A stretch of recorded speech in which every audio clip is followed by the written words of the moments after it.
Everybody please be seated. Please silence your cell phones. Thank you. We're ready, Director Silva. Good afternoon. Good afternoon. Good afternoon. I would like to call to order the December 13, 2017 meeting of the Committee on Finance, Audit, and Budget. Would the Secretary call the roll, please? Yes, Director Miller. Here. Director Irvine. Here. Ms. Alba Rosales. Here. Mr. Peterson. Here. Mr. Youngblood. Here. Chairman Silva. Here. We have a quorum with all 6 members of the committee present. Of business is the review of the finance report. Jeremy, good afternoon. Good afternoon. I'm Jeremy Fine, your Chief Financial Officer, and I'm here to talk about the results for the month of October and on a year-to-date basis as well. With regard to the October results for revenues, we see fair and pass totals down slightly to $2.9 million. The reduced fare reimbursement from the state continues to come in half of what we expected, so for the month we're down 1.2. Non-fare box revenues are down slightly for a total of revenues down slightly under $5 million for the month of October. With regard to year-to-date projections, we see fare and pass totals down about $16 million, a reduced fare a little over $11 million, non-fare box revenues up over $6 million, for a total revenue year-to-date of about $21 million below the budget expectations. As we've talked about, though, we continue to make good strides on capping our expenses. But before I move on to there, I'd like to highlight as well that the free rides are about $2 million, a little over $2 million less than where we saw in October of 16. So we continue to be vigilant on ensuring that only appropriate people are utilizing the free ride program. On the expenses for October, we see positive variability across all of the line items, except for a small unfavorable variance on security services, for a total operating expense favorability for the month of October, almost $9 million, $8.8 million favorable. So we more than offset the drag on the revenues that we outlined on the prior pages, to the tune of over $4 million for the month of October. On a year-to-date basis, again, we see very favorable returns on each of the line items, and essentially flat for security services, so that for the year-to-date basis, we see a favorability of $44 million, which again more than offsets the drag that we saw on revenues. So on a net basis, on a year-to-date, we're over $23 million favorable on the FAB basis. With regard to our 3 commodities that we purchase, we see positive variability on a monthly and annual basis across all 3 sectors of fuel, power, and natural gas. Again, we've made good purchases at very low, historically low prices, which have allowed us to attain the positive favorability on those 3 commodities. For 2017, we've also locked in most of what we need for 2018 and even for 2019. So again, looking forward to continuing to benefit from exceptionally low commodity pricing on those three sources. Are there any questions with regard to the October? Questions? Yeah. And maybe just because it just jumps out at you, and maybe because it's the holiday season, I don't know if I've ever seen all red in terms of a 1 month variance to budget. Maybe, like I said, could be the holiday season and red just pops, but Yeah. I was just curious. I don't think I've ever seen that before. Yeah, so some of it has to do with just the timing of some of the receipts and the way that the budget was spread. But again, for fare and passes, obviously we had an extraordinary event last October, Right. Which we weren't unfortunately able to replicate this October. So that did have a drag on the month of I think the October. thing that just jumped out at me was the non-fare box and also the average fare. I mean, month to month, those are always sort of in the green. And Yes. those are two things. So those were the two, like I said, the state in terms of paying us, that's been consistent. Mm-hmm. Fare box passes have been off, but I think it was the average fare and then the non-fare box Mm-hmm. revenue that sort of threw me in terms of this month. Any other questions? Yeah, I got two. Yes. One comment, the Cubs will take care of that next year. We hope so. So from a ridership standpoint, Yeah. it's very beneficial. And two, about the trend for the labor, it seems like every month we have such a variance in labor.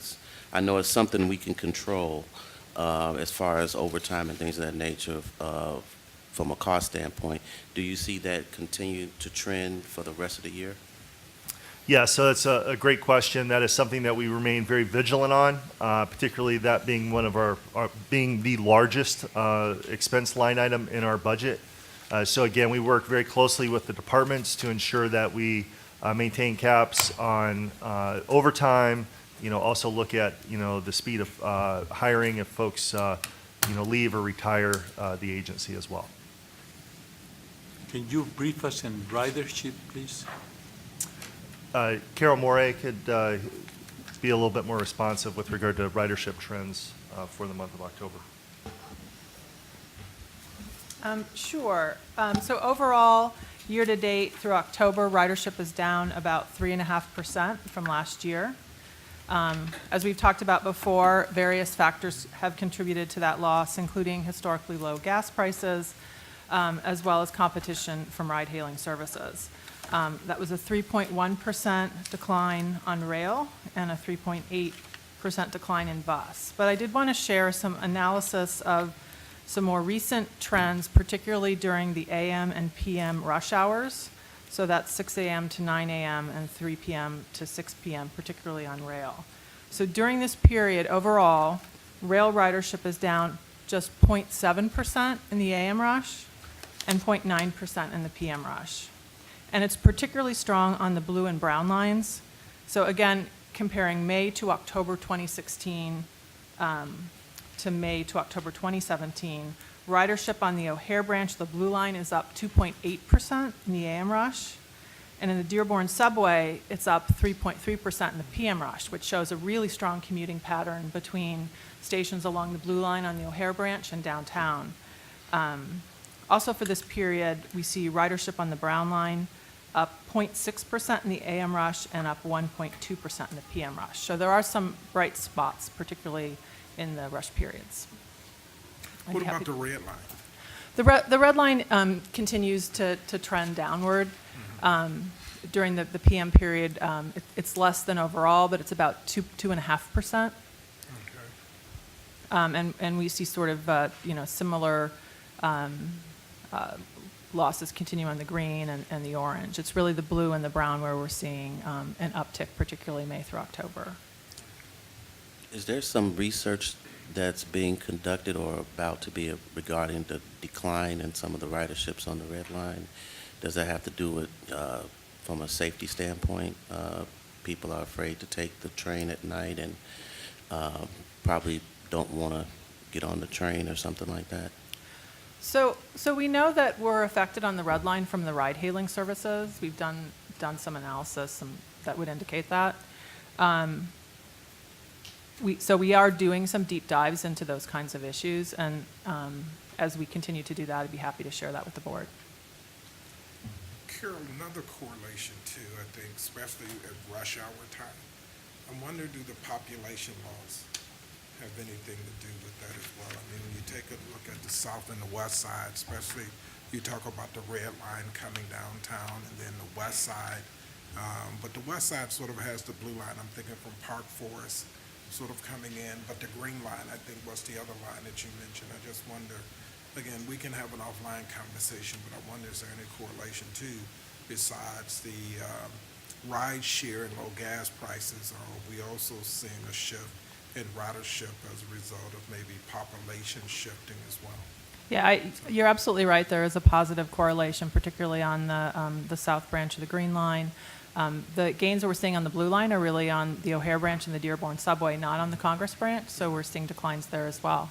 So I think you're absolutely right. That does contribute to our ridership loss. And you look at CPS, I mean, loss in students and all of that, so that would equate to families. So again, when you start to look at those factors, I never thought about until Director Youngblood mentioned, some variables that could be contributing. I think what we're seeing overall is that there are a lot of things that are shifting in the city right now. You're seeing population shift, you're seeing demographic shifts, you're seeing job employment center shift.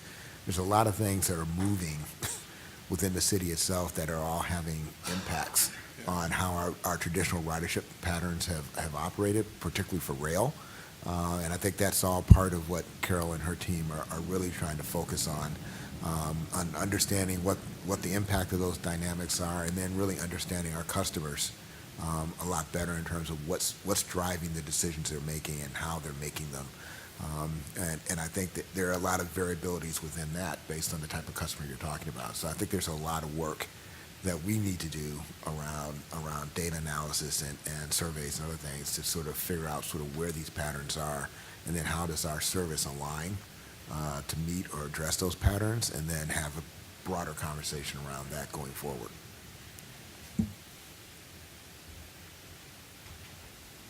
Any other question?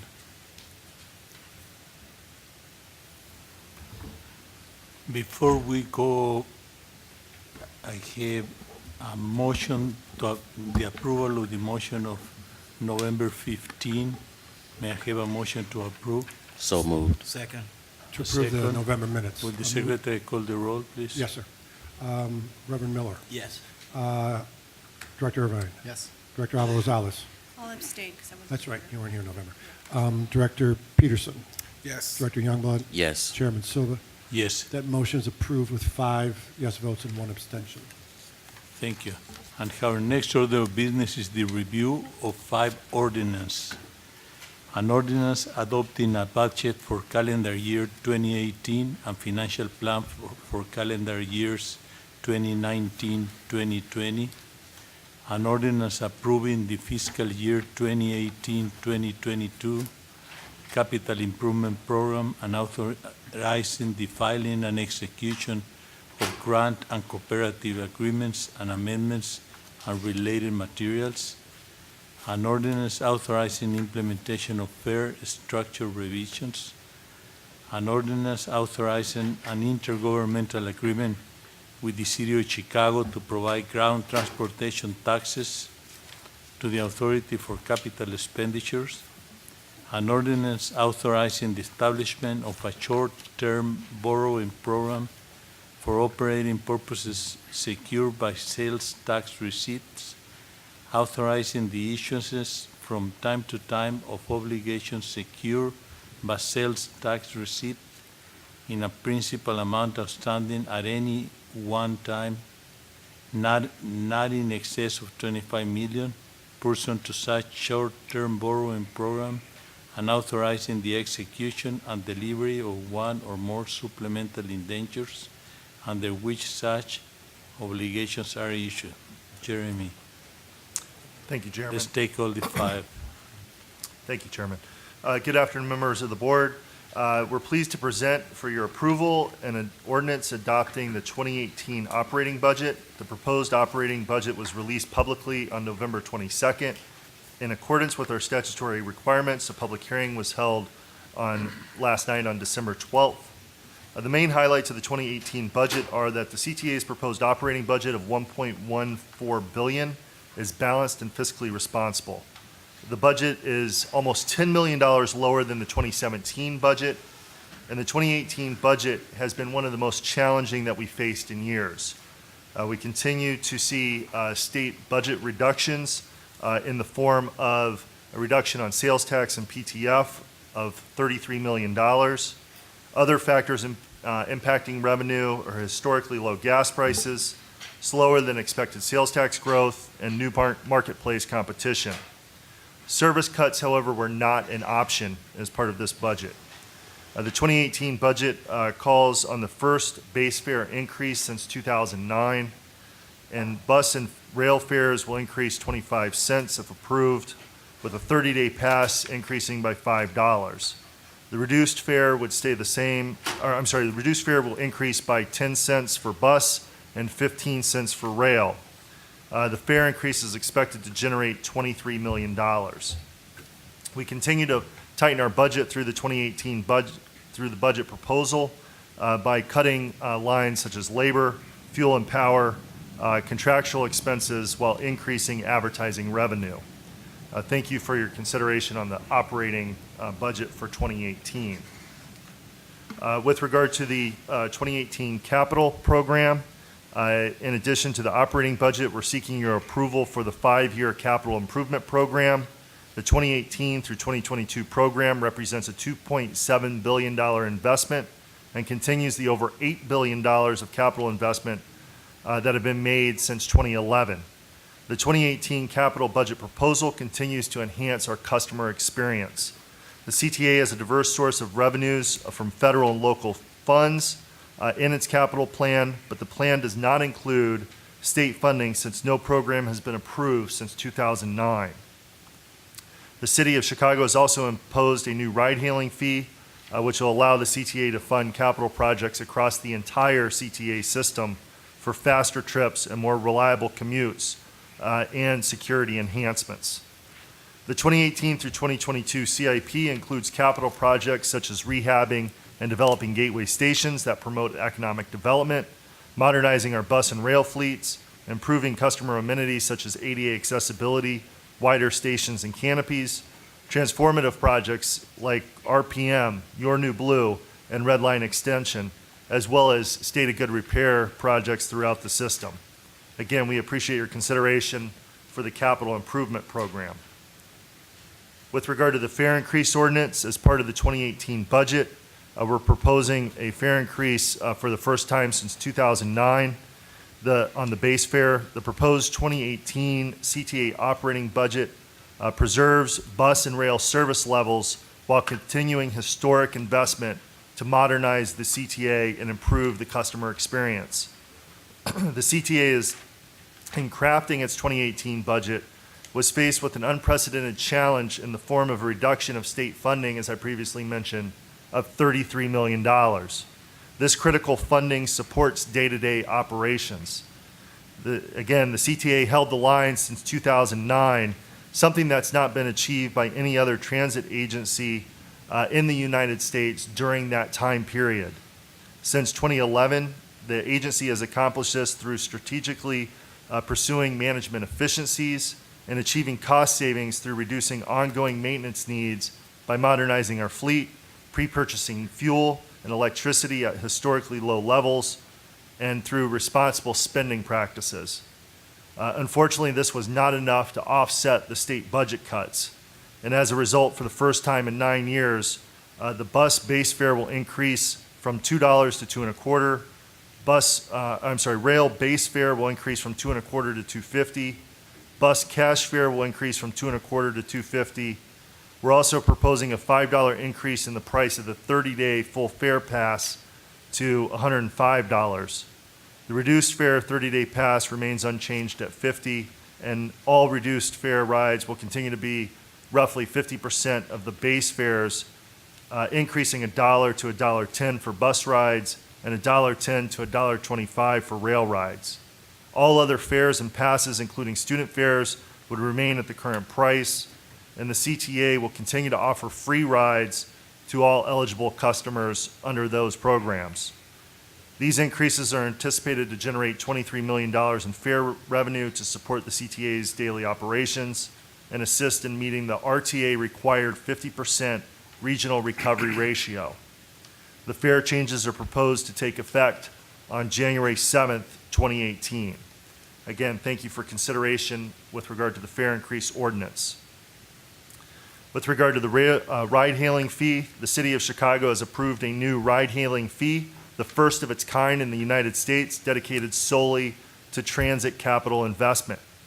Due to the absence of a state capital program and with competition for federal funding increasing, This new source of funding is critical to allow the CTA to continue investing in the modernization of its infrastructure.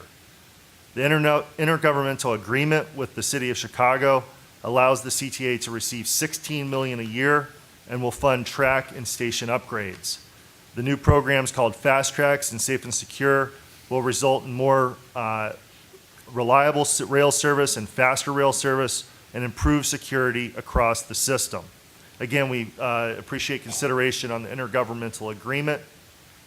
And then finally, of the 5 ordinances, the short-term borrowing ordinance, the CTA is proposing to establish a line of credit, a borrowing program to provide interim financing to offset a portion of the state budget cuts impacting the 2017 operating budget. While the CTA was proactive in addressing the state cuts, the budget was not able to accommodate the additional cuts late in the year from the state budget cuts. The CTA plans to enter into a 1-year credit agreement with the facility provider for not to exceed $25 million. The program will be used to offset a portion of the $26 million in state budget cuts impacting the 2017 operating budget. The authorized amount of the program is $25 million. However, the CTA expects to draw approximately $20 million to cover the shortfall, and the borrowing is expected to be repaid in 2018 with further efficiencies or excess revenue growth. The line of credit will be secured by a pledge of the sales tax revenue receipts on parity with the existing second lien sales tax bonds. Again, we appreciate consideration with regard to the short-term borrowing ordinance. Questions, please? Couple of things. First of all, let me just commend you. I think, we meet often along with President Carter. One, just as you mentioned, I don't think a lot of folks realize that by the time the state passed their budget and we realized the cuts, there are only 2 choices: raise fares and cut service, and it wasn't enough time to even address the shortfall. The other thing, too, that I think gets lost is that the cuts is just not for FY17.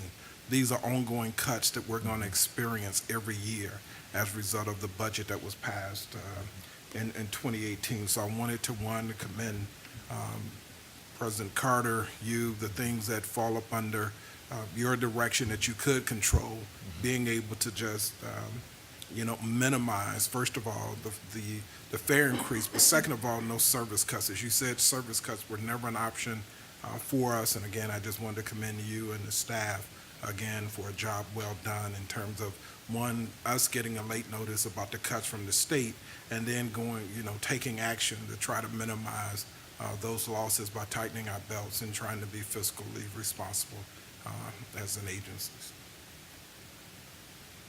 Any other questions?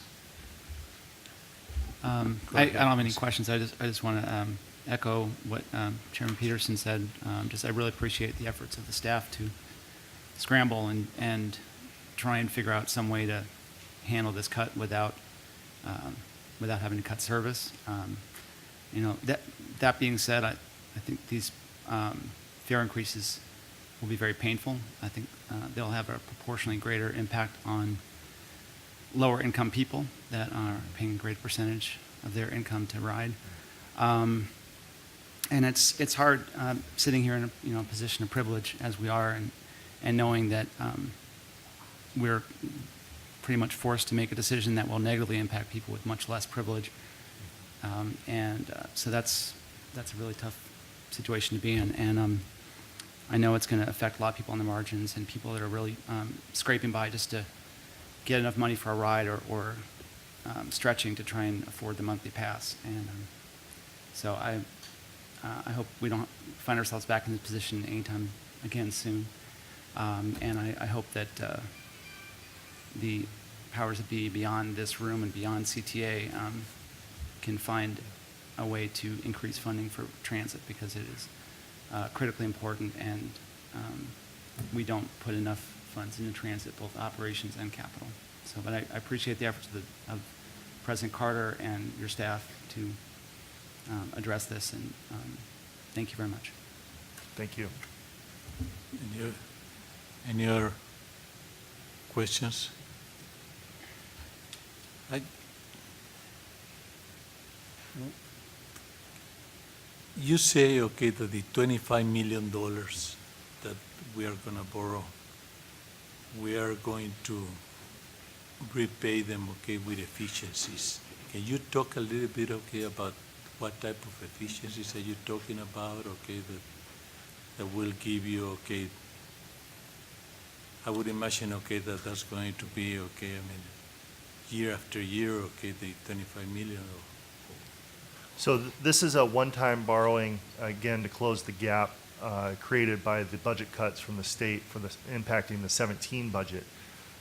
We will. So you're thinking that after, in the next administration, okay, that's gonna come back to us. We're assuming that, as Chairman Peterson had indicated, that the 2% for the haircut on sales tax would continue, just because that's how it's written in the language. And then for the reduction on the public transportation funding, that is written in the language is only a one-year impact, and that's reflected in the 2018 budget. But again, we estimate, and as part of this budget, we are committed to, again, continuing to put into effect expense reductions and additional revenue enhancements to be able to pay down the draw that we would make to close the 2017 budget gap in 2018. The agreement that we have is for a one-year facility. That means that it expires in a year from now. So we have no other option, frankly, than to repay it. We've done a great job of generating efficiencies out of the system. In fact, we've generated over $300 million since 2011 out of the system. We'll continue to look for ways to generate more efficiencies and, again, expense cuts or additional revenues in order to pay down that draw under the short-term borrowing program. And that, again, will happen in 2018. And after that, okay, I mean, what is our options? I mean, if we don't do it, okay, what can we do? So with regard, we are bound to have a balanced budget. So the only options that we had at our disposal midway through the year when those state budget cuts went into effect were either, a fare increase or a service cut, just due to the length of time that's required to effectuate either of those options. And again, we did not want to entertain service cuts. There wasn't enough time to effectuate the changes needed to generate additional revenues or expense reductions under those. So there was really limited options at that point to be able to close the remaining 2017 gap other than through the short-term borrowing program that we're proposing.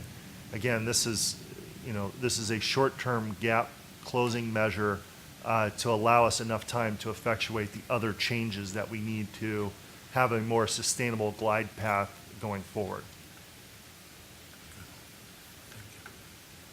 I just want to Any make a other comment. You guys did a tremendous job, and just to echo what Chairman Peterson said and Director Irvine, I think people don't understand the arduous task of having to be notified of the cuts, and then our first objective is to, number one, not cut service, and number two, not raise fares. That's always been our agenda, and even though some of the fare cuts will affect some of the people of low income, I think they don't understand the task that you and your team and President Carter had to do to try to make sure that we don't affect any service cuts, and that's the main goal here, is to provide efficient and affordable service for all of our citizens. So I want to just commend you and your staff and President Carter for what you guys had done and trying to do is to continue to provide the best service that this city has to offer. So thank you. Thank you. Any other questions? Yeah, I just want to say this too, because it just reminded me of something. One, we probably need to echo the fact you're not changing the 1 day, 3 day, or 7 day pass. We were very sensitive to the social service agencies that work with a lot of folks to try to get to work and get home, find work. So I think we need to echo that 1 day, the 1 day, 3 days, 7 days pass will stay the same. As well We're as the still- single ride yeah, ticket. as well as the single ride. We will continue to provide over, $100 million worth of free rides every Correct. year. So again, I just think that that somewhat gets lost. Everyone hears 25 cents, but there was thought put into this in terms of, trying to minimize the impact on as many people as possible. And I think when you read through the presentation of the single ride, 1 day, 3 day, 7 day pass, because we've met with a number of social service agencies, we know that that's the product that they use, again, trying to minimize it. And then again, if your income falls below a certain level too, again, and you are able to get free rides, we're going to continue to provide over $100 million worth of free rides again in FY18. Correct. I think while at the same time, on top of all that is to continue to improve the infrastructure, because that's really important, so that in the long run, we don't affect ridership, or the ability, for the public to continue to get good service. So I know Yes. that that's a huge balancing act that everybody internally had to do. So I think us as directors are really grateful. It's difficult, I think, for the public, right, any increase, but I think in the long run, it's the best thing for the city. So, and thank you for everybody on the team and the hard work that they did to do that. So. It's truly been a team effort. Thank you. I wanted to echo what everybody else have already said.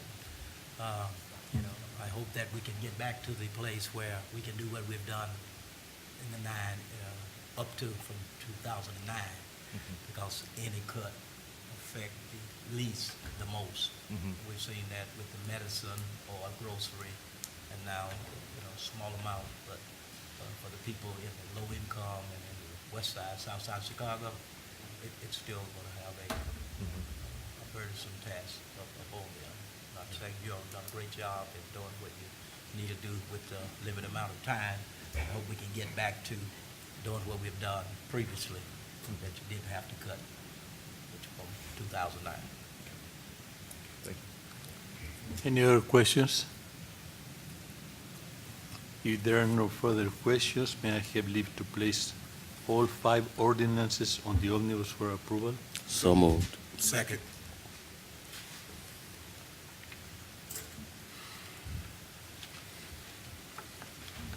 Will the secretary?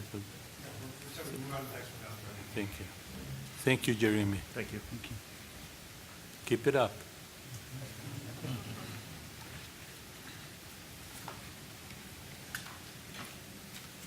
Our next order of business is the review of an ordinance authorizing an intergovernmental agreement with the County of Cook, Illinois, for the Sheriff of Cook County to provide groundskeeping and maintenance work on authority property.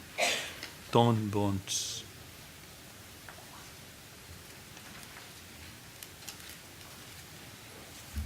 Good afternoon, Don.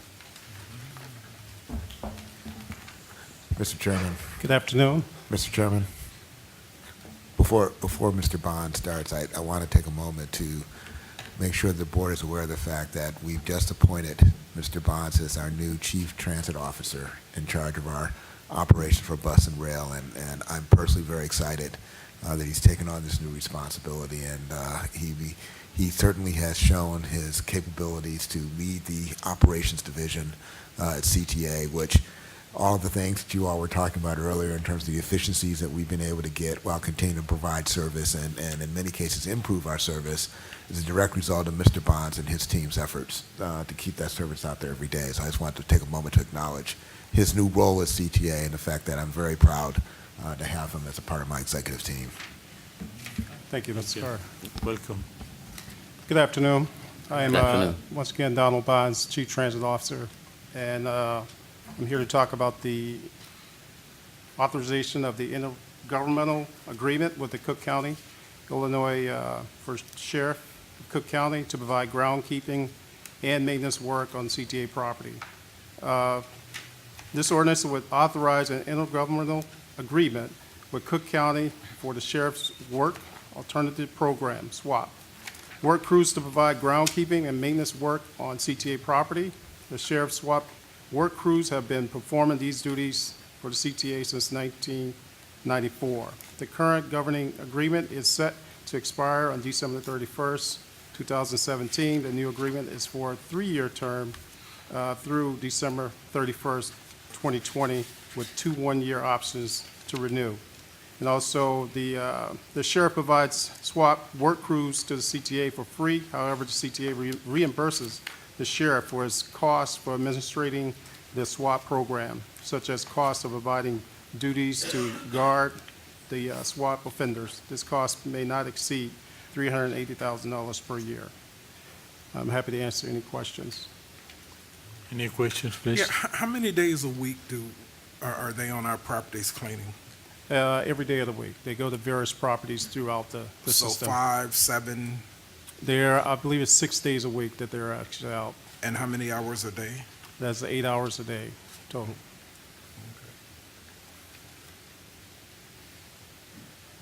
And also with the cost did go up because of the union negotiation as far as the cost of paying the deputies. Yeah. I'll talk with you about this later. 380,000 as 3 years. That's about a little bit over 120,000 a year Correct, in administrative costs to oversee the program. correct. All right, we'll talk about this later. 120,000 administrative. Okay. Any questions?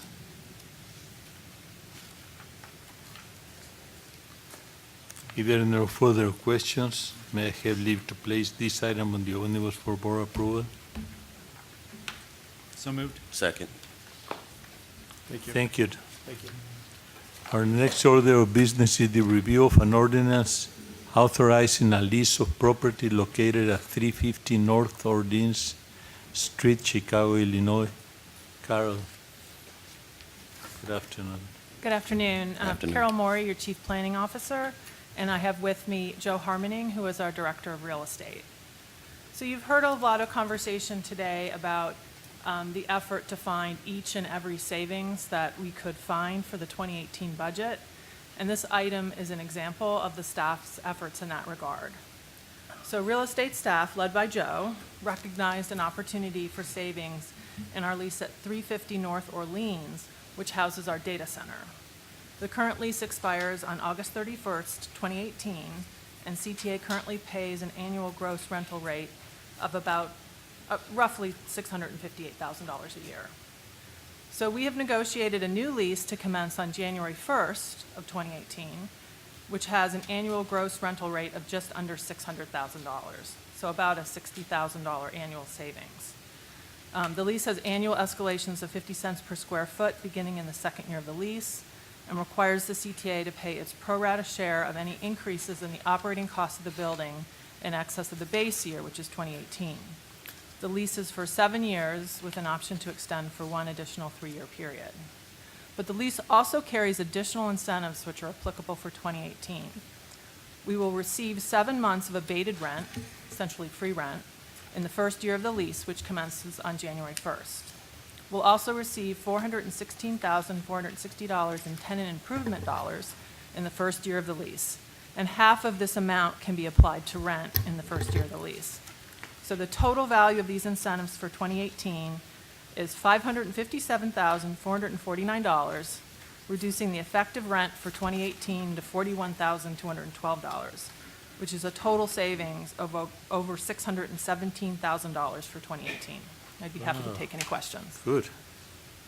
Good negotiating. Yeah. We like saving money, Joe. Any questions?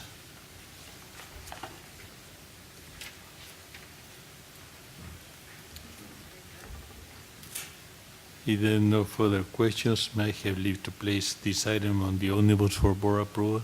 So moved. I'll second. Our next order of business is the review of an ordinance authorizing the lease of property located at 1130 West Lawrence Avenue for the Red and Purple Modernization Project. Carol? So the second item is a lease for the RPM project for construction staging. The city owns a parking lot at 1130 West Lawrence, which had been previously identified as needed for construction staging for the project. The lease will commence on June 1st, 2019, and run for 7 years, but the CTA has the option to terminate the lease earlier upon 90 days' notice to the city. So if the project completes before the lease expires, we can terminate. The annual rental rate is $106,561.82, which basically just compensates the city for the lost parking revenue. It has a 3% annual escalation as well. The lease is critical to the project and will be paid for out of project funds. I'd be happy to take any questions. Any questions?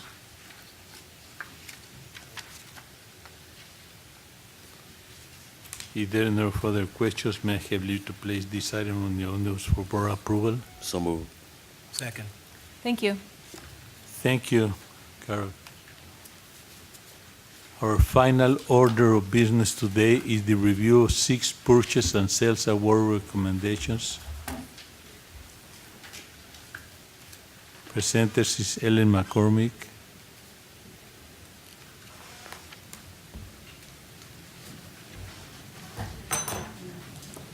And we will start with contract number A1 and A2. Any questions, please? Yeah, so A1, I'm a little bit interested in, the contract doesn't expire till June of 2018. Is there a reason why we're renewing it 6 months earlier?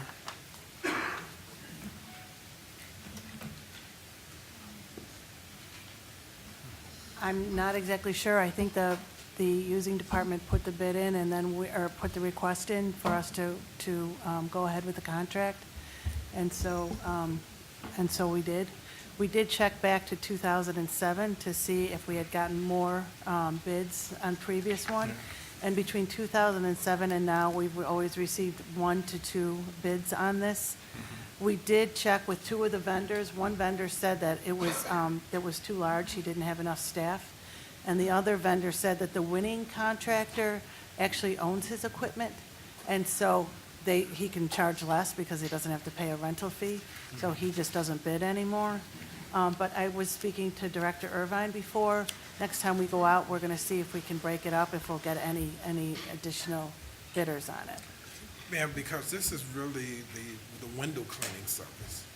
As if you kind of read through it, and you're right, there's windows at a certain level that you might be able to break it out.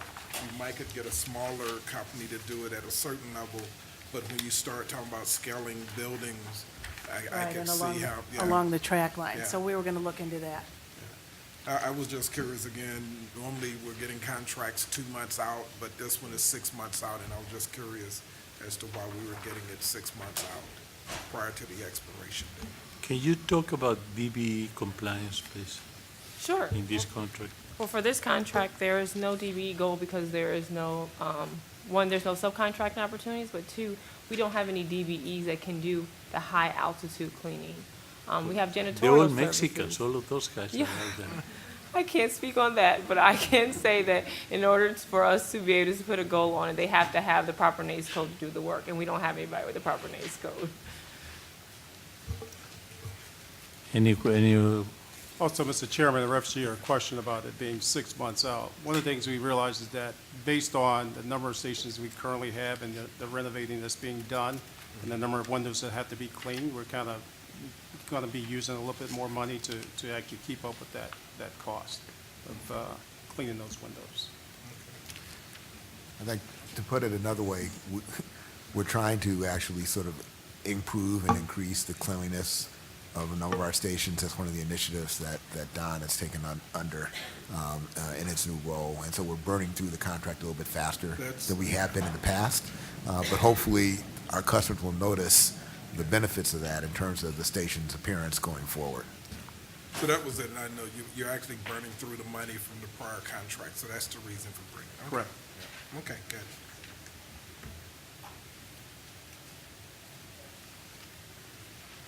Next, contract B1, any questions?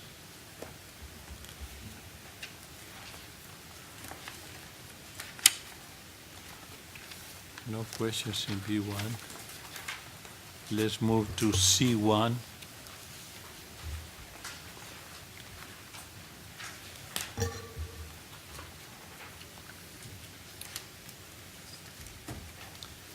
For how many years have we been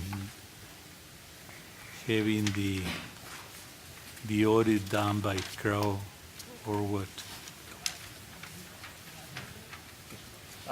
Crow Horwath, who is our Jeremy Fine, Chief Financial Officer. Crow Horwath has been the auditor for the CTA since 2007.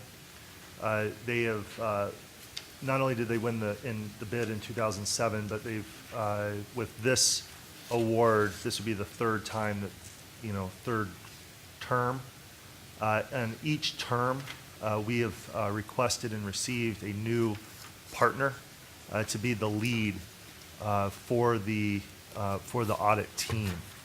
So while it would not be a new firm, it would be a new partner leading the team. Are you comfortable with the job they do?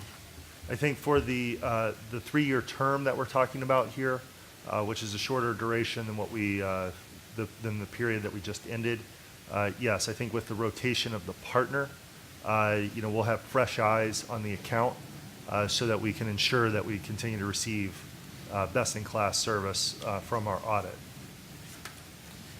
Mr. Any other Chairman, questions? I think one of the things that we have talked about and that we will institute as we rebid this contract in the future is a way to start to actually rotate the firms. I've had some conversations about how we might go about doing that with our procurement office so that basically we can limit the number of times we use the same firm over and over again. I know from a best practices standpoint, that's something that we'd like to pursue. We did compete this one, and Crow Horvath ended up winning the proposal, the bid. But I think there's some other things we can do in the future that can allow us to adjust for that. Any questions?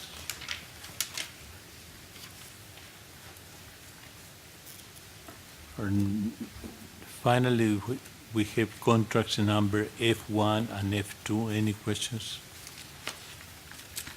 Yeah, again, as I read the contract, with all the healthcare entities in this city and in this state, I was just surprised that we've got some company out of Texas doing this for our employees here. They were the previous contractor. They're the recommended contractor. And again, I was just a little bit taken aback that nothing wrong with doing business with folks in Texas, but you've got all of the healthcare facilities here. I would just be curious about the outreach, to provide that service. But again, like I said, maybe, I don't know, Tom, you can provide some insight. Yeah, so this is testing for our DOT physical exams and a lot of our return to work fitness for duty tests. We have a requirement that they have a lot of clinics and 24/7, 365 availability because of the nature of our services. Interesting on this one, we did ask this question a lot as we looked at the bidders coming through and sort of the one that we got. The other, there has been consolidation in this industry. There was another bidder who was interested and sort of was active initially in gaining information. They were actually acquired by Concentra through the process. So it looked as if we were going to have another one, and then they got acquired by Concentra, who ended up getting the winning bid on this one. So Walgreens with their walk-in service, or Doesn't meet the CVS 24 is trying to now merge with Aetna, but they don't provide. Not the full scale of services that we need.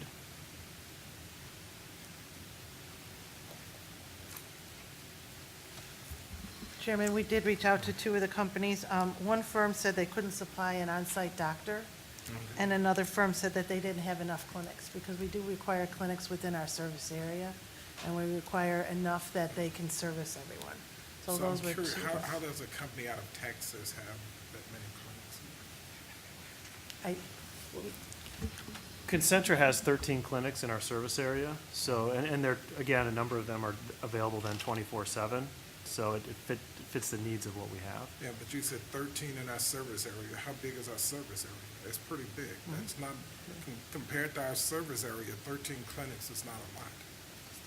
I mean, we're in Evanston, suburbs. I mean, again, 13 clinics is great, but I'm just thinking if you're comparing it to the service area, I don't know if that's, Well, they're throughout. I mean, we provide transportation there, so we'd look to make sure that they're throughout the service area so that they're accessible and sort of near our facilities, our garages and terminals.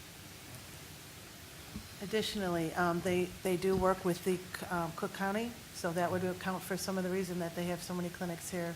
They also work with the United States Post Office, with Southwest Airlines, with Walmart, with Coca-Cola, and with Whole Foods. So they do have a lot of large customers, and that probably accounts for the reason that they're able to staff us so well.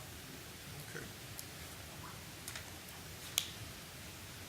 Any other questions?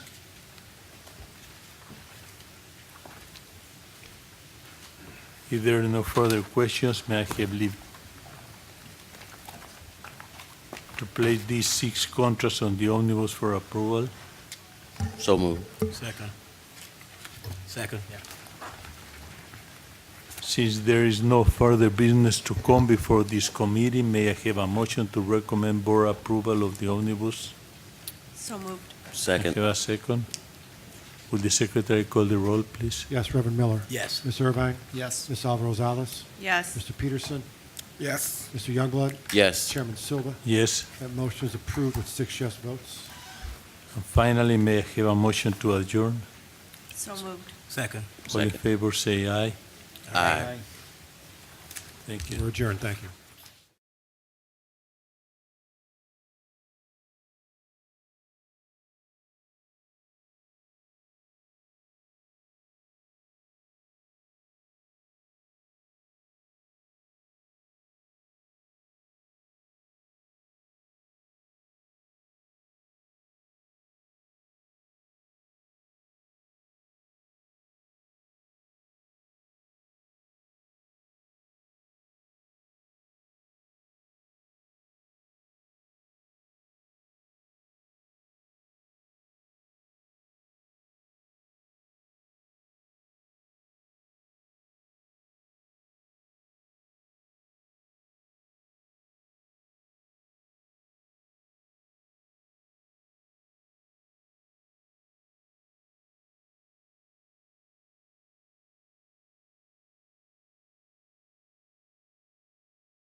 Please be seated. We're about to start, and we can close the door, please. Thank you.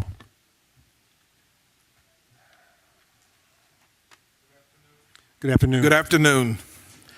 I'd like to call to order the regular scheduled meeting of the Chicago Transit Board for December 13, 2017.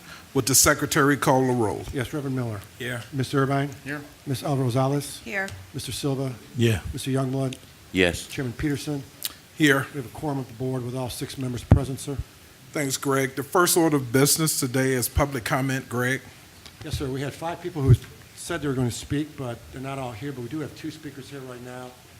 And I told our staff if the other ones come in while we're in public comment, they can come in and speak. Otherwise, per our rules, they will not be allowed to speak.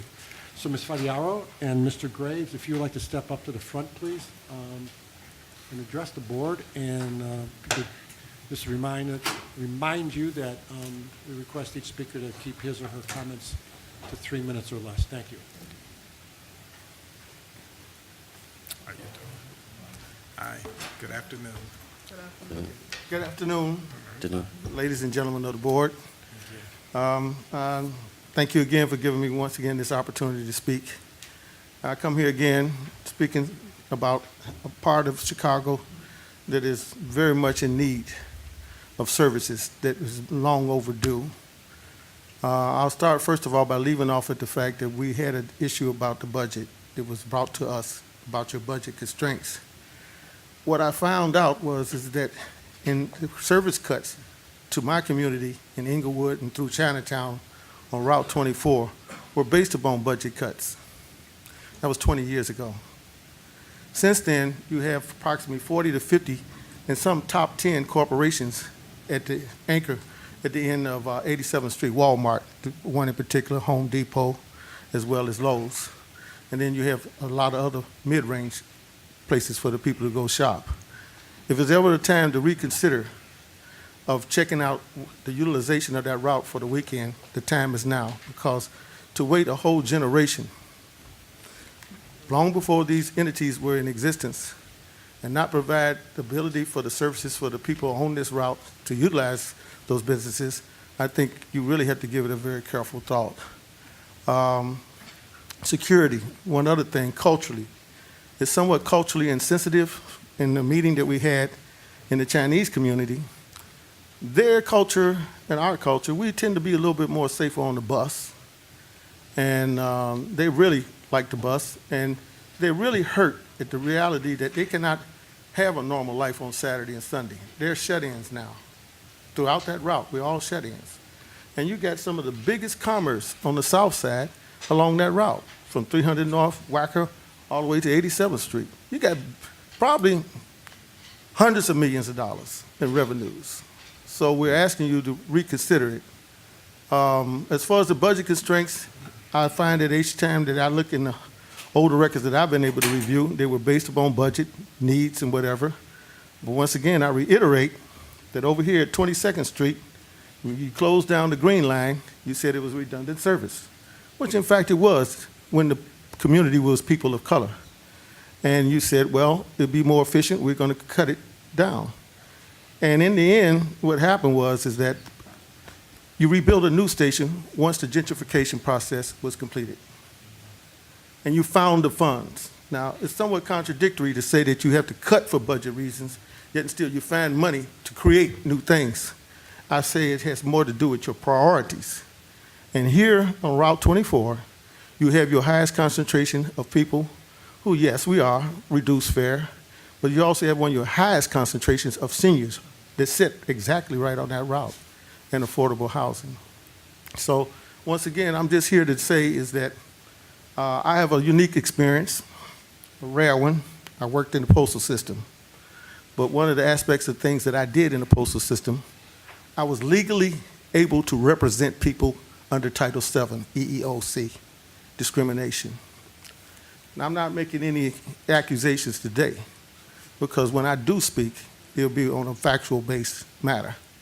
But right now, I am very concerned of the inequities between 60614, 1110, 1357, 41, and 21 on the south side, 36 16th Street, all of those routes on the south side, there's a level of inequity that is totally unacceptable for as well as the services that you get on the north side, where the more affluent people live, and on the south side. Once again, I'm going to close out simply saying that I can't see it right now because I want to look at it, but there's a lot of cuts in the minority neighborhoods that is unequal in the burden of suffering. They're shut in for the weekend. They need to see their families. They need to have some semblance of life. And once again, I cannot say it even more. Whatever data you relied upon is one generation ago, 20 years. I think you need to update it. And thank you very much for allowing me to speak. And I'll sit to the side. Well, Mr. Gray, let me just say that if you find those inequities as you do your research, please come back before the board.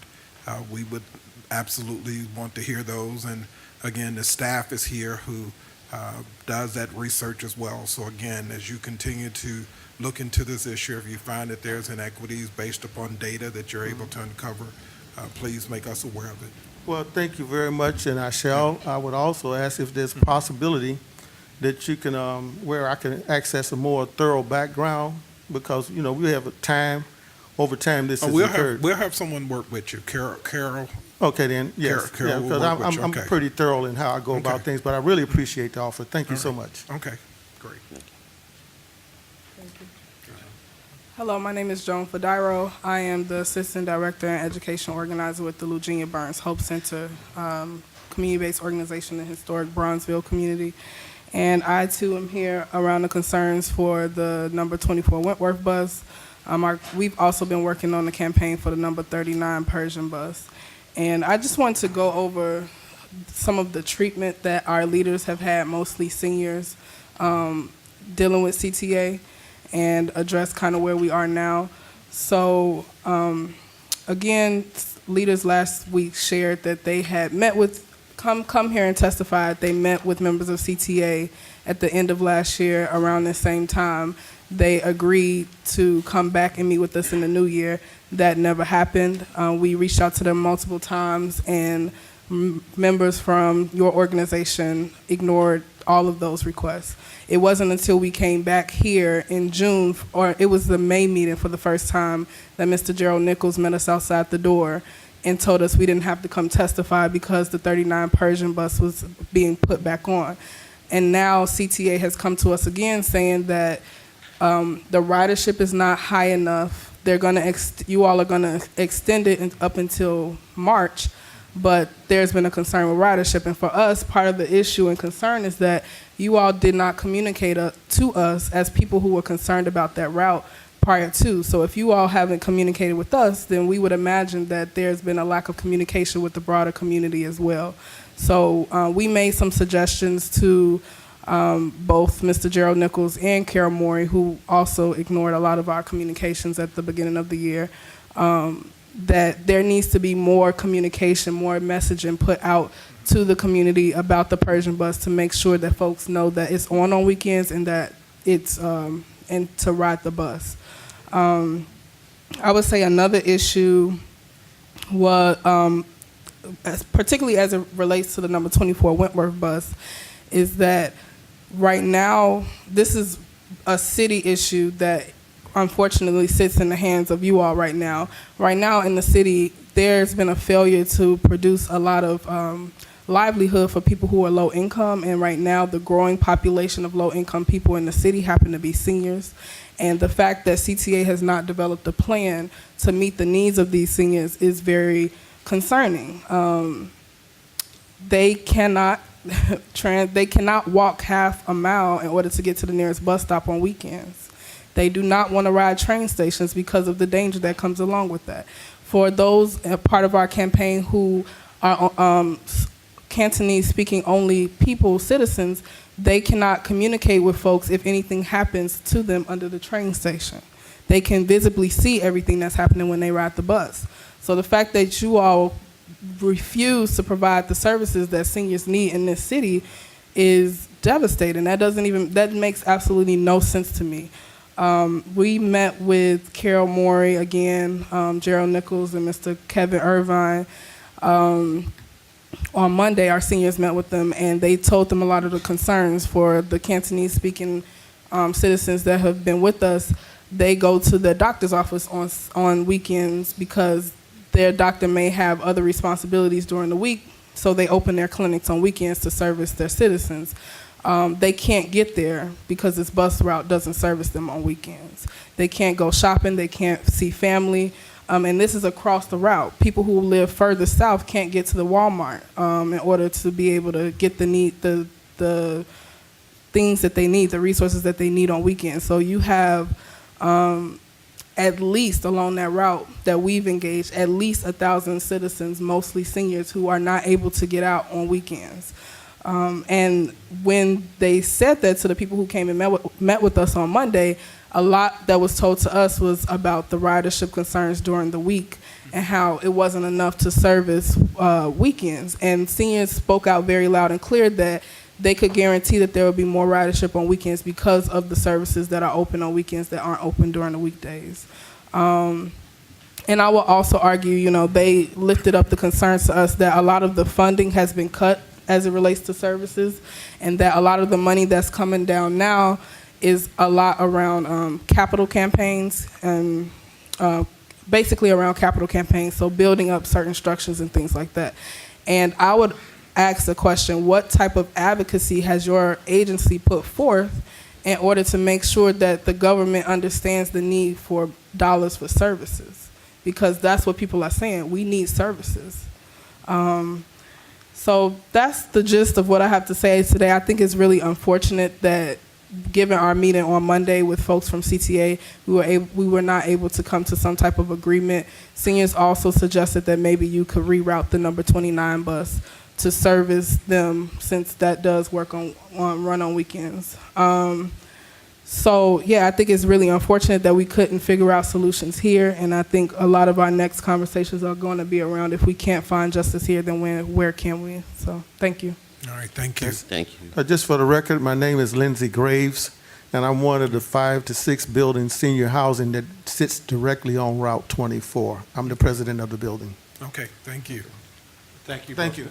Ms. Fadiara and Mr. Graves. And I know that Angela Lynn has just come in, who has requested to speak, and so if you wish to speak right now, you can. Do you wish to speak or not? Okay, so you don't wish to speak now? Okay. Neither do you. Okay. Then we have completed the public comment section of today's meeting, Chairman Peters. Okay, thank you, Greg.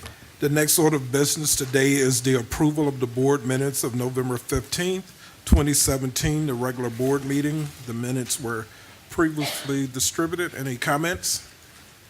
Hearing none, I now entertain a motion to approve the minutes of the regular board meeting of November 15th, 2017. So moved. Second. Reverend Miller, Yes. Mr. Irvine, Yes. Ms. Alvarez-Alez, I'll abstain. Mr. Silva, Yes. Mr. Youngblood. Yes. Chairman Peterson. Yes. That motion is approved with 5 yes votes and 1 abstention. Thanks, Greg. We will now take up executive session matters. It is my understanding that there will be executive session this afternoon, Karen.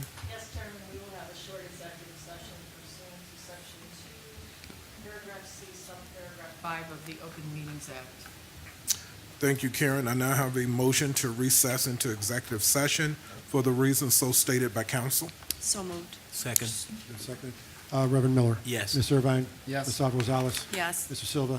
Yes. Mr. Youngblood. Yes. Chairman Peterson. Yes. That motion is approved with 6 yes votes, and I don't think it's going to go much more than 10 or 15 minutes for the people who are sitting here. All right. Thank you. We are recessed now.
that. I now entertain a motion to return to open session. So moved. Second. Moved and seconded. Reverend Miller. Yes. Ms. Irvine. Yes. Ms. Alvarez Rosales. Yes. Mr. Silva. Yes. Mr. Youngblood. Yes. Chairman Peterson. Yes. The motion is approved with 6 yes votes. Thanks, Greg. I now like to address the first 3 executive agenda items. Board item number 4A, 4B, and 4C. Karen? Thank you, Chairman. Agenda item 4A pertains to a property acquisition at 3330 to 3344 North Clark Street in Chicago for the Red and Purple Modernization Project. This parcel was previously authorized for acquisition by the board. Parcel 9, as it's designated, is owned by Chicago Title Land Trust 44203 and 44204 and Daniel Dvorkin. It is an irregularly shaped lot of approximately 15,716 square feet with an approximately 19,107 square foot, 3-story mixed-use building along with an adjacent vacant parcel. After negotiations, CTA and the sellers have agreed to a purchase price of $5,850,000. Planning and law recommend the purchase at this price. Agenda item 4B is for relocation expense under the Uniform Relocation Act. This is a tenant at the aforementioned parcel by the name of Cassava Bread LLC. And again, this is 3330 to 3344 North Clark Street. The business has submitted detailed relocation expenses, and the parties have agreed to a payment to Cassava Bread for relocation of its business of up to $358,314. Planning and law recommend payment of this amount upon verification of these expenses. Item 4C is for also a relocation expense for a tenant of parcel 16, which has not yet been acquired, but again, this is for the Red and Purple Modernization Project. The tenant is All Is Well, is spelled I-Z-Z, which is the owner and operator of Gold Crown Liquors. Detailed expenses have been submitted to relocate this business in the amount of $210,982.04. And planning and law recommend payment of up to that amount in relocation expenses. All right. Thank you, Karen. I now entertain a motion to approve the following 3 board agenda items. 4A, an ordinance authorizing the acquisition of property located at 3330 to 3344 North Clark Street. Item 4B, an ordinance authorizing payment of relocation expenses arising from the acquisition of property at 3330 to 3334 North Clark Street.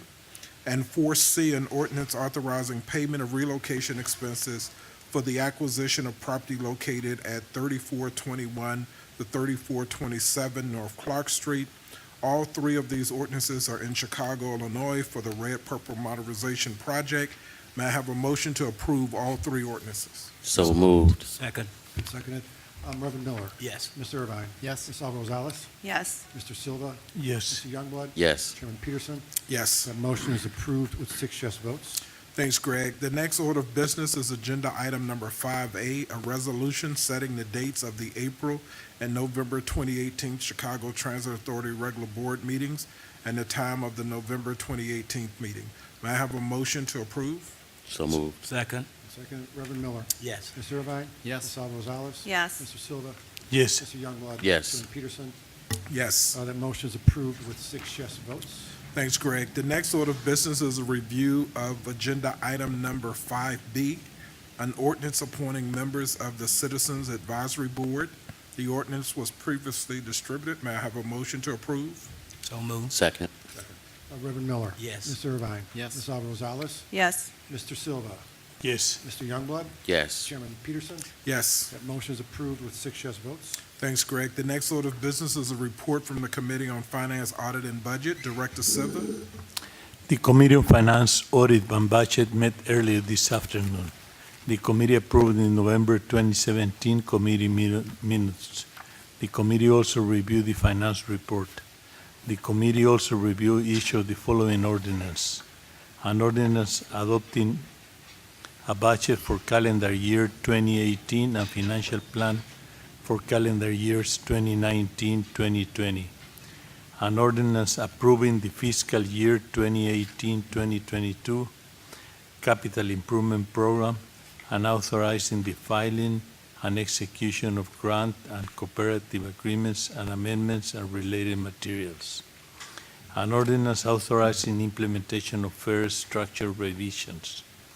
An ordinance authorizing an intergovernmental agreement with the City of Chicago to provide ground transportation taxes to the authority for capital expenditures. An ordinance authorizing the establishment of a short-term borrowing program for operating purposes secured by sales tax receipts, authorizing the issuance from time to time of obligations secured by sales tax receipts in a principal amounts outstanding at any one time not in excess of $25 million pursuant to such short-term borrowing program, and authorizing the execution and delivery of one or more supplemental indentures under which such obligations are issued. An ordinance authorizing an intergovernmental agreement with the County of Cook, Illinois for the Sheriff of Cook County to provide groundskeeping and maintenance work on authority property. An ordinance authorizing a lease and property located at 315 North Orleans Street, Chicago, Illinois, and an ordinance authorizing the lease of property located at 1130 West Lawrence Avenue for the Red and Purple Modernization Project. The committee also approved all 6 purchase and sales award recommendations. The committee placed all of these ordinances and contracts on the omnibus and recommend board approval of the omnibus. That concludes my report, Chairman Peters. Thank you, Director Silva. May I now have a motion to approve the omnibus as stated by Director Silva? So moved. I'll second. Second. Reverend Miller? Yes. Mr. Irvine? Yes. Ms. Alvarez Rosales? Yes. Mr. Silva? Yes. Mr. Youngblood? Yes. Chairman Peterson? Yes. That motion is approved with 6 yes votes. Thanks, Greg. The next order of business is a construction report. Chris?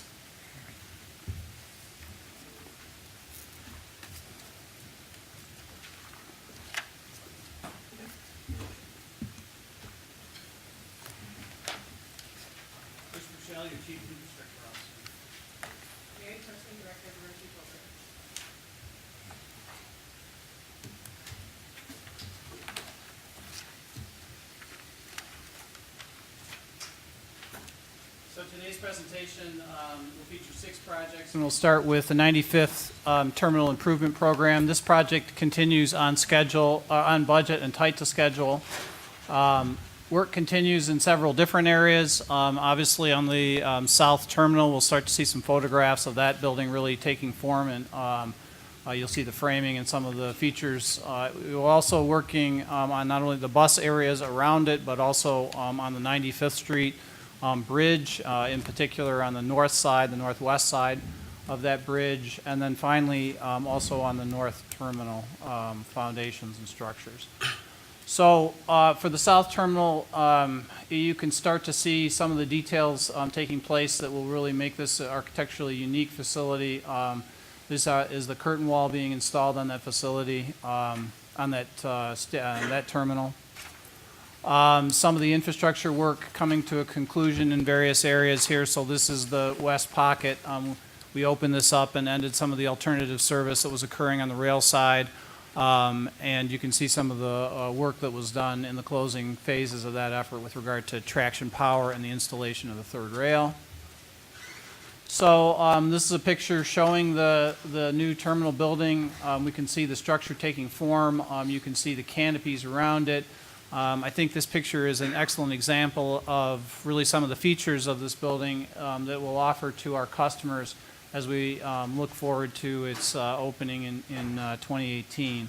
You can see some of the architectural features on the south, and again, as well as some of the canopies and the additional protection that will be afforded our customers as they wait for their buses and/or transfer. The Wilson Transfer Station project is drawing to a conclusion on budget and on schedule. We opened the last of the entrances a couple of weeks ago. We continue to work on punch list items as well as on the historical Gerber building. Elements of that will finish up in the new year. You can see some of the, early in the new year, you can see some of the work that's occurring there. The building obviously starting to take shape as a future retail center and anchor of that block and community. The new Sunnyside entrance, as I mentioned, this entrance opened up a couple of weeks ago. We're seeing good usage there. It really is, as an auxiliary entrance, a strong asset to the station and the community as a whole. For most of you know, of course, that it's positioned strategically in the Wilson Yards project and accessible to many of the users of the stores in and around that area. Ravenswood Loop continues. I will ask your patience a little bit more here. I still have some cable photographs and photographs of the inside of signal houses. I will stress the importance of this work in improving our signal systems, which are vital for increasing capacity and growing service on the rail side. The project continues on budget and tight to schedule. Again, cable, there's a lot of cable associated with this project. It gets run between the different signal houses and the different wayside features that are out there. So it's sort of a cabling and technology project. And here is the technology part of it. So the various relay houses that are out there that house the equipment that process the trains coming through that area, that give them speed commands that help them to achieve safe distance and otherwise enforce safety and provide for headway in this key area.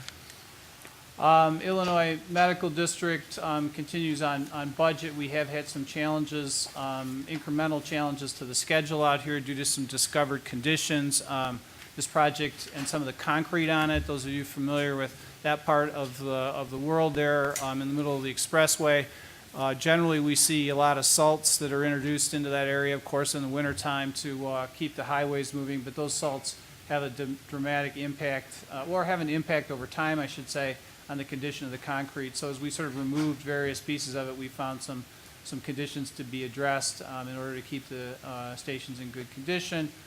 This, of course, is the Paulina entrance that's moving along nicely. The Quincy Loop Station, also on budget, also impact tight to schedule. We have seen some incremental impacts to the schedule on this project as well, mostly due to discovered conditions that we've seen in and around the station. This is a dense area of the downtown loop area. We've seen some discovered conditions as we put foundations in. And are working with the contractor to address them. I would stress that they're marginal changes, and we're certainly still operating well within our budget for this project. A lot of details relative to the foundations here. Obviously, we're taking a station that's well over 100 years old, and we're making it accessible, and we're dealing with all the challenges related to that and the structure in the ground. This is a steel bridge column support that supports the walkway that takes us from the elevator into the station house. And despite those challenges, we move forward with some of the basic station house improvements, to bring many of the features that people talk about or that you see out here, more screens, more cameras, better communication systems in general to our passengers. Of course, we need the power.